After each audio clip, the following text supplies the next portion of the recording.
Les passionnés de psychologie qui veulent trouver l'amour, tous envie, une fois qu'on a arrêté de jouer, de savoir si on est vraiment compatible ou pas. 3 signes concrets que ça marchera au-delà des mots, au-delà des apparences. Plongez dans le moment de la rencontre et posez-vous cette question. Avez-vous ressenti du dégoût, du mépris, des histoires qu'il vous a ou qu'elle vous a racontées? Par exemple, quand j'ai travaillé avec des femmes autour de la séduction, il y avait une personne qui était très tournée autour du spirituel et il y avait un homme qu'elle avait rencontré qui était trader, qui était très tourné autour du matériel, de accumuler des choses, toujours plus, toujours plus, toujours plus. Explique qu'au moment où cet homme lui dit qu'il est prêt à tout pour monter dans cette entreprise, toujours plus haut, il y a quelque chose qui s'est pincé au fond d'elle, au niveau de son estomac. C'était désagréable.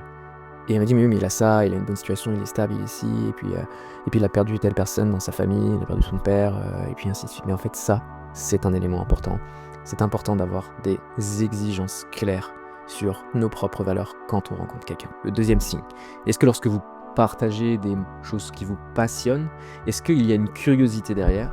Et derrière cette curiosité, est-ce qu'il y a un partage aussi de quelque chose qui le passionne, qui la passionne, par exemple? Troisième point, lorsque vous vous baladez dans la rue et qu'admettons, vous êtes sur le trottoir, que toi, tu es plutôt du côté du mur des bâtiments et que la personne est du côté des trottoirs et que toi, tu poses ta main, que tu la décales doucement et que tu, de manière simple, lui montres que tu as un acte de protection, que ce soit femme ou homme, comment la personne réagit vis-à-vis de ça?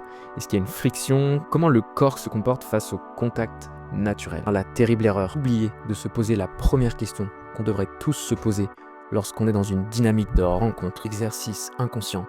Fermez les yeux, respirez profondément par le nez en partant du bas du ventre, thorax, tête. Je suis en couple avec une femme que j'aime. Qu'est-ce que j'aime chez elle? Indépendamment de tout ce qu'elle a extérieurement, intérieurement.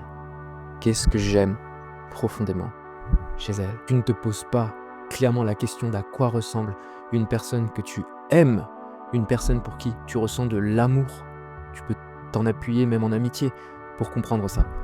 Tant que ça tu ne l'auras pas, la personne que tu rencontreras pourrait probablement ne jamais te paraître être assez. À ce moment-là qu'un couple peut devenir suffisamment résistant pour combattre vents et marées. Parce que l'idée qu'une personne peut être toujours parfaite est un fantasme.